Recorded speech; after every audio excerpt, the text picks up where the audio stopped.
In these times of American uncertainty, with danger around every corner and constant wars, a government that we can't trust, who's behind all of it? What shadowy figures lurk in the corners of our Constitution? Who is it that's trying to depopulate the United States in mass numbers? We all know there's a massive conspiracy to keep wars going over and over, especially in the United States. But who's truly behind the military-industrial complex? Who is it that's trying to depopulate the United States in mass numbers and reap the profits? Big Floral. By the beginning of the 20th century, through advances in medical science, deaths had dropped to an all-time low. Big Floral was in trouble and they had to take action, and that action is to get rid of you! Thus the creation of the military-industrial complex. What has happened in every major war that benefits Big Floral? Death. You name it, they're behind it. Weather manipulation, Big Floral. Mass casualty events, Big Floral. War, Big Floral.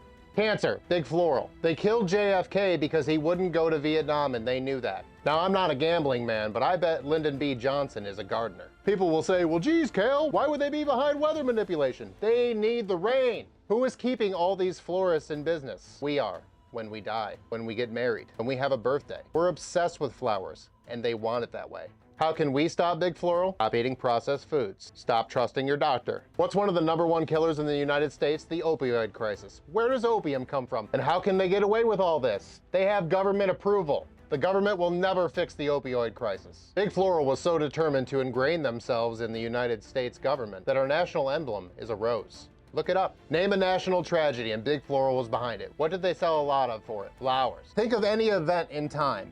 Life, death, marriage, birthdays, Mother's Day, Valentine's Day, Sweetest Day. Have you ever been to our nation's capital? What is all over the place? Big Floral. And we look right past them at the politicians, and those of us that actually care know Big Floral is pulling all the strings. Big Floral is even behind the Confederacy. Why else would they fight so hard to not pay the people working for them? It would cut into their profits! Think of the profits. World War I, flowers. World War II, flowers. Korea, flowers. Vietnam, flowers. Desert Storm, flowers. The war in Iraq, flowers. The war in Afghanistan, flowers. It all leads back to flowers. So the next time you're in Home Depot looking at a nice chrysanthemum to take home, remember the Big Floral wants you and your family dead. This was the Conspiratorium with Cal Carver. I'm Cal Carver, over and out.